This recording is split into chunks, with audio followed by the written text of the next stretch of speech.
제8호 태풍 바비가 무서운 기세로 다가오고 있습니다. 대구 경북은 27일 새벽 1시에서 3시 사이가 고비가 될 것으로 보입니다.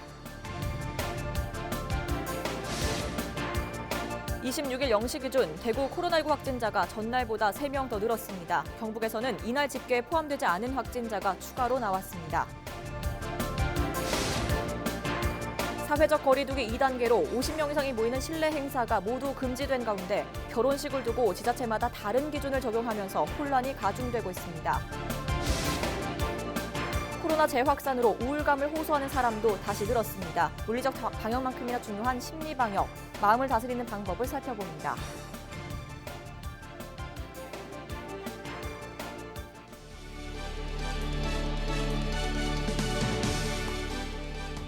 여러분 안녕하십니까? 헬로티비 뉴스 대구 경북입니다. 태풍 바비가 조금씩 북상하고 있습니다. 대구 경북 지역엔 27일 새벽에 가장 근접합니다. 예상 이동 경로가 실시간으로 변하고 있는데 영향 범위가 큰 만큼 비바람 피해에 대비해야겠습니다. 권수경 기자입니다. 대구공항을 오고 가는 항공기 20편이 결항했습니다. 팔공산과 비슬산, 압산공원 등산로도 차례로 통제됐습니다. 대구 경북은 26일 밤부터 27일 아침까지 태풍 영향을 가장 강하게 받습니다. 대구는 27일 새벽 1시 태풍 바비가 가장 가까이 다가옵니다. 조금씩 북상하면서 새벽 3시엔 안동에 가까워집니다. 진로 오른쪽, 위험반원에 들면서 집중호우와 강한 바람이 예상됩니다. 태풍 바비 영향으로 대구와 경북에는 내일 오전까지 최대 순간 풍속이 초속 10에서 20m 이상의 강한 바람이 불겠습니다. 이동 경로와 가까운 김천과 상주, 문경 등 경북 서부 내륙엔 이틀간 최대 150mm의 많은 비가 쏟아집니다. 나머지 지역은 20에서 80mm의 비가 내릴 예정입니다. 이번 태풍은 비보다도 바람 피해가 클 것으로 보입니다. 경로가 비슷한 지난해 9월 태풍 링링의 경우 대구 경북에선 3명이 부상을 입었고 200여 건의 크고 작은 강풍 피해를 남겼습니다. 야외에 설치된 코로나19 선별진료소, 입간판 등 시설물 관리와 안전사고에 유의해야 합니다. 헬로티비 뉴스 권수경입니다. 26일 0시 기준 대구 코로나19 확진자가 전날보다 3명 더 늘었습니다.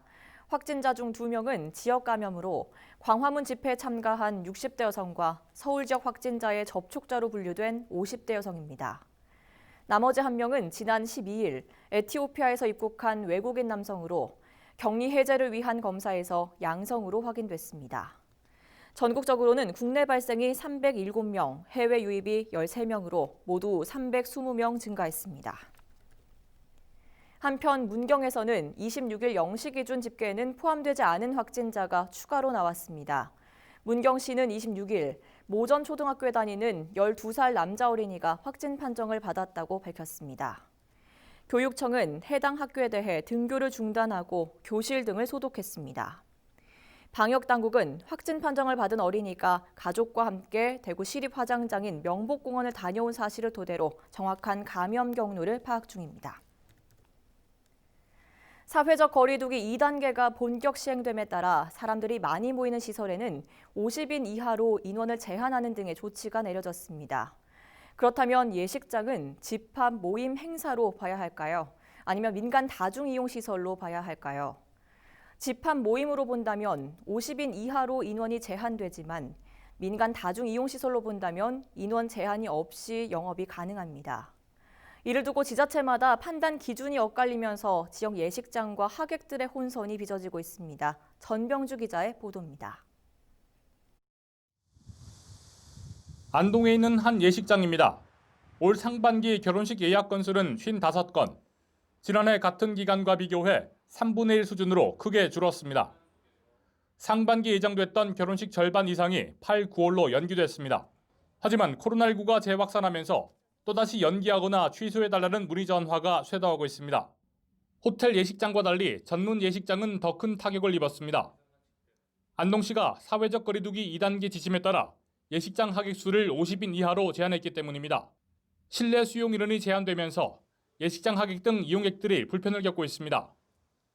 예식장 측도 사회적 거리두기 실천에 어려움을 겪고 있습니다. 바깥에 대기를 하고 계시다가 뭐 한두 분이 빠져나오면은 다시 이제 그 인원만큼 다시 들어가서 입장해서 식사를 할 수 있게끔 이렇게 지금 하라고 지금 말씀을 하시고, 사실은 뭐 그렇게 되다 보면은 지금 소비자들하고 저희 입장에서도 그렇고 참 운영하기가 매우 힘들죠. 안동시와 달리 대구시는 예식장 인원 제한이 없습니다. 예식장을 민간 다중이용시설로 판단했기 때문입니다. 민간 다중이용시설은 공간만 확보되면 50인 이상도 수용할 수 있도록 했습니다. 하지만 안동시는 예식장을 집합 모임 행사로 판단해 정부 지침에 따라 실내 50인, 실외 100인 이하로 인원을 제한했습니다. 집합 모임이냐 민간 다중이용시설이냐를 판단하는 기준이 모호해 지자체 부서마다 해석이 다릅니다. 온 겁니다. 결혼식장을요. 그래서 일단 저희는 이제 50인 이하로 집합 금지라는 거를 저희 쪽에서 이제 저희 시 자체에서 판단해가지고 한 거고, 대구 쪽하고는 저희는 상관이 없지요. 시키면서 운영을 할 수 있습니다. 그 50인 그거는 관계 없고요. 50m 이상, 우리 쉽게 얘기하면 100평 이상 되는 데는 집합 제한 조치를 취했고요. 집합 제한 뭐 그냥 공고사항이 있지 별다른 조치는 없습니다. 사회적 거리두기 2단계가 본격 시행됐지만 애매한 기준과 다른 해석 탓에 시민들의 혼란만 가중되고 있습니다. 헬로티비 뉴스 전병주입니다. 친구를 만나거나 외출, 외식도 망설여지는 요즘, 답답함을 넘어 불안, 우울함을 느끼시는 분들도 많이 계시죠. 최근 들어 코로나19가 수도권을 중심으로 빠르게 확산되면서 코로나 우울도 다시 고개를 들고 있습니다. 권미경 기자입니다. 많이 불안해요. 먼저보다 더 불안해요. 대구는 아니 괜찮다 해도 그래도 그죠. 전국적으로 그러니까. 전에처럼 이래 뭐 활발한 기분 그런 게 없어요. 전부 다 걱정. 지금 소통적인 문제도 그런데 사실상은 지금 상황이 좀 많이 답답하니까. 코로나19는 사람들의 마음에 또다시 그늘을 들이웠습니다. 최근 대구광역 정신건강복지센터에 걸려오는 상담 전화는 하루 평균 15건. 지난 2, 3월에 비해 큰 폭으로 줄어들긴 했지만 여전히 많은 사람들이 코로나 우울을 겪고 있습니다. 처음엔 코로나19에 걸리진 않을까 하는 두려움이 컸지만 최근엔 코로나19가 낳은 경제적 문제와 소통 단절로 인한 외로움, 무기력감 등을 호소하는 목소리가 늘었습니다. 나라에서도 지원을 좀 해주고 이제 시에서도 지원이 좀 나오는 입장이지만은 그래도 안정적이지 않다 보니까 그게 가장 좀 두려움이 크죠. 전문가들은 어느 정도의 우울감은 정상적인 반응이라 말합니다. 우울함을 떨쳐내기 위해선 정해진 시간에 식사를 하고 잠을 청하는 등 규칙적으로 생활하는 것이 무엇보다 중요하다고 설명합니다. 또 소소하더라도 좋아하는 활동에 집중하면 마음을 다스리는 데 도움이 된다고 조언합니다. 가족이랑 함께 또 내가 좋아하는 사람과 함께 하고 싶은 활동들, 그거는 사실 정답이 없거든요. 사람마다 다 좋아하는 활동들이 다르기 때문에 그런 활동을 조금 하시면서 지금 힘든 시기를 다 같이 함께 극복하면 어떨까. 코로나와 함께 일상을 살아가야 하는 위드 코로나 시대. 물리적 방역만큼이나 심리 방역의 중요성도 커지고 있습니다. 헬로티비 뉴스 권미경입니다. 코로나19가 재확산 우려에 따라 대구 경북 지역 대학들이 2학기 수업도 온라인 위주로 진행할 것으로 보입니다. 동국대 경주 캠퍼스는 이론 수업은 개강 후 7주간 비대면 수업으로 운영하고 실습 수업은 2주간 비대면으로 운영한 뒤 교수와 학생 간 협의를 통해 이후 운영 방식을 결정하기로 했습니다. 또 경북대는 개강 이후 3주간, 영남대는 중간고사 이전까지 비대면 강의를 진행할 예정입니다. 대입 수능시험 원서 접수가 일주일 앞으로 다가왔습니다. 응시를 희망하는 수험생은 다음 달 3일부터 18일까지 재학 중인 학교나 주소지에 해당하는 교육지원청에 방문 접수하면 됩니다. 코로나19 확진자나 자가격리자는 격리 통지서를 제출하면 직계가족이 대리 접수할 수 있습니다. 코로나19 재유행에 대비해 고등학교 입시도 대부분 비대면으로 진행될 전망입니다. 경북교육청은 2021학년도 전후기 고등학교 입학 과정을 서류 전형으로 대체하고 마이스터고, 예체고, 과학고 등 13개 학교만 대면으로 하는 고입 전형 요강을 승인했습니다. 대면 전형을 하는 학교라도 사회적 거리 두기 2, 3단계 때는 대면 전형을 취소하고 원격이나 서류 전형으로 대체하기로 했습니다. 대구시가 전세버스 탑승자 명부 작성을 의무화합니다. 대구시는 26일부터 전세버스 운송 사업자와 이용자를 대상으로 행정명령을 발동했습니다. 일회성 행사나 관광, 집회를 목적으로 이용자를 특정하기 어려운 단기 임차 전세버스는 전자출입자 명부를 이용해 탑승객 명단을 관리해야 하며 탑승자는 차에 탈 때 개인 휴대전화로 QR코드를 발급받아 운전자에게 제시해야 합니다.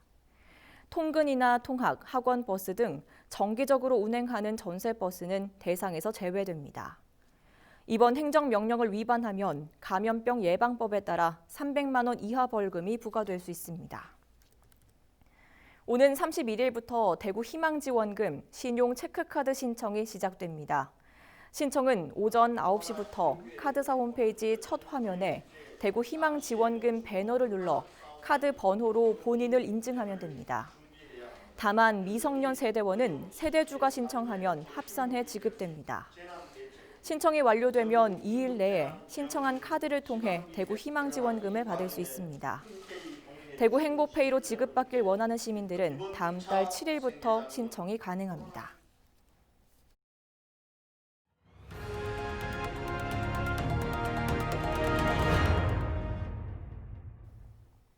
진통을 거듭했던 포항 지진 진상조사와 피해 구제 등을 위한 특별법 시행령이 국무회의를 통과했습니다.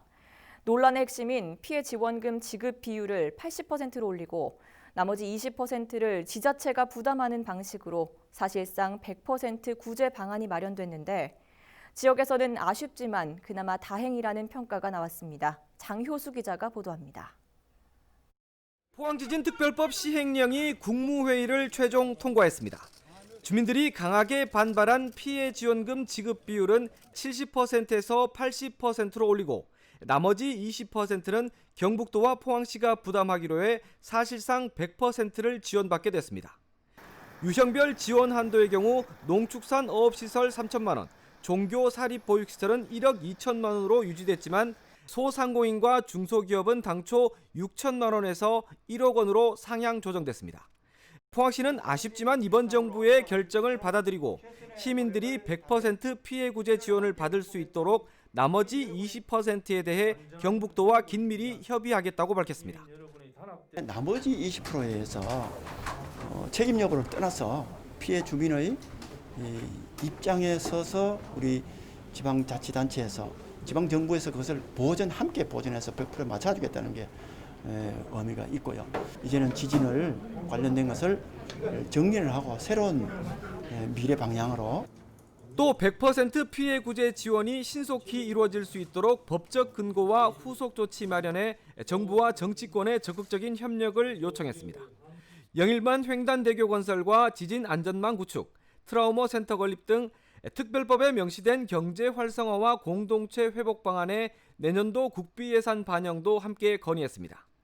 피해 규모에 따라 주민들의 입장이 엇갈릴 수 있지만 주민들을 대변해온 범시민 대책위원회는 미흡하지만 그나마 다행이라고 평가했습니다. 그러면서 고통을 견뎌온 피해 주민들에게는 어떠한 형태로든 실질적인 피해 구제가 이루어져야 한다고 거듭 강조했습니다. 앞으로 100% 지급 등 피해 주민들에 대한 실질적인 피해 구제가 제대로 이루어지는지 또 경제 활성화 및 공동체 회복을 위한 정부 지원 사업이 제대로 추진되는지 등을 두 눈을 부릅뜨고 지켜볼 것이다. 진통 끝에 시행령이 확정됐지만 과제는 산재에 있습니다. 당장 경북도와 포항시의 지방비 부담 비율을 비롯해 피해자 인정, 지원금 결정은 무슨 근거로 할지, 향후 간접 피해를 포함한 손해배상 소송은 언제까지 가능할지 적극적인 논의와 법제화가 필요합니다. 다음 달 중으로 지원금 신청이 시작됨에 따라 지급이 완료될 때까지 세심한 관심과 대처도 뒤따라야 합니다. HCN 뉴스 장효수입니다. 이달 초 집중호우로 큰 피해를 입은 봉화군 소천면과 봉성면이 특별 재난지역으로 선포됐습니다. 해당 지역에는 피해 복구 비용과 주민 생활 안정자금 등의 국비로 지원되고 각종 세금 감면 등의 추가 혜택도 제공됩니다.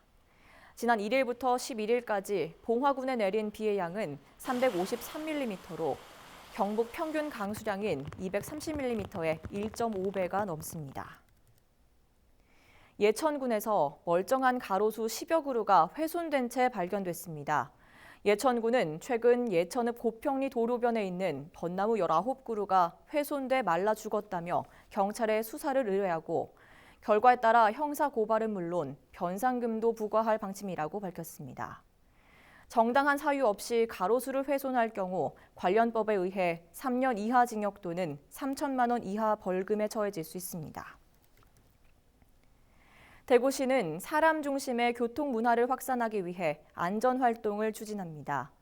우선 신호 위반과 보행자 보호 위반, 인도 주행 등 보행자 안전 위협 행위에 대해 캠코더 등을 사용해 단속합니다. 이를 위반할 경우 승합차는 7만 원, 승용차는 6만 원의 범칙금과 함께 벌점도 부과됩니다. 또한 관계기관 간의 협력을 통해 다양한 홍보 활동을 벌일 계획입니다. 국내에서 마약류로 분류돼 엄격하게 규제해왔던 햄프, 즉 대마가 의료용 원료로 산업화하는 길이 열렸습니다. 한국한의학진흥원은 26일 중소벤처기업부로부터 한의학계 최초로 산업용 햄프 규제 자유특구로 지정됐다고 밝혔습니다. 진흥원은 이번 지정으로 대마 주산지인 안동시 등 지자체와 경북 테크노파크 메디컬 융합센터 등 22개의 연구기관과 기업, 비영리 기관 등과 손잡고 대마 산업화 연구를 수행할 계획입니다. 대마에 포함된 CBD 성분은 뇌전증 질환 치료제로 쓰이는 등 잠재력이 큰 바이오의학 소재로 평가받고 있습니다. 영천시가 다음 달 14일까지 지역 곳곳에 방치된 영농 폐기물을 집중 수거합니다. 보통 영농 폐 비닐과 농약 용기류 등은 마을별 공동 집화장에 모아두면 한국환경공단이 수거해 재활용합니다. 집중 수거 기간 동안 각 읍면동을 통해 수집 보상금을 신청할 수 있으며 폐 농약 용기류에 한해 기존 수거 보상금보다 오른 보상금을 받을 수 있습니다. 영농 폐기물을 분리 배출하지 않고 불법으로 태우거나 버리면 최대 100만 원의 과태료가 부과됩니다. 경산시가 제3회 추가경정 예산안으로 676억 원을 편성해 시의회에 제출했습니다. 이번 추경 예산은 일반 회계가 666억 원, 공기업 특별회계가 10억 원입니다. 특히 코로나19로 피해를 입은 소상공인들을 위한 점포 재개장 지원과 특수 형태 근로자 고용 안정을 위한 희망 일자리 사업 등에 300억 원을 편성했습니다. 이번 예산안은 오는 9월 8일 221회 경산시의회 임시회에서 최종 확정됩니다. 제8호 태풍 바비가 북상하고 있습니다. 목요일 우리 지역은 새벽에서 오전 사이에 가장 근접할 것으로 보여 각별한 주의가 필요합니다. 시설물 피해 없도록 미리 대비하시기 바랍니다. 자세한 날씨 전해드립니다. 27일 목요일 날씨입니다. 경북 동해안 지역과 경산, 영천 등 일부 경북 내륙 지역을 제외한 경북 그리고 대구에 태풍 예비특보가 내려졌습니다. 우리 지역에는 새벽 사이에 가장 근접할 것으로 보이는데요. 대구는 27일 오전 1시, 안동에는 27일 오전 3시에 태풍의 영향권에 가장 근접할 것으로 전망됩니다. 이번 태풍은 바람이 매우 강한 태풍으로 예측되고 있습니다. 최대 순간 풍속이 초속 40m 이상으로 큰 바위나 달리는 차도 뒤집힐 수 있는 세기의 바람인데요. 야외에 설치된 시설물과 비닐하우스, 또 그 외 낙과 등 농작물 피해 없도록 미리 철저한 대비를 해주시기 바랍니다. 또 경북 서부 내륙을 중심으로 최대 150mm 이상의 많은 비가 예상됩니다. 그 외 대구와 경북 지역에는 20에서 80mm의 비가 내리겠습니다. 이 가운데 기온은 여전히 높아 덥겠습니다. 우리 지역 아침 기온은 25도, 한낮 최고 기온은 30도가 예상됩니다. 주간 날씨입니다. 현재 제8호 태풍 바비로 전국적으로 태풍의 영향권에 들 것으로 예상됩니다. 이 태풍으로 우리 지역에는 금요일까지 비가 내리겠는데요. 태풍 피해가 없도록 비닐하우스와 양식장 등의 시설물을 미리 점검하고 각별히 주의해 주시기 바랍니다. 날씨 정보였습니다. 이상으로 헬로티비 뉴스를 모두 마치겠습니다. 시청해주신 여러분 고맙습니다.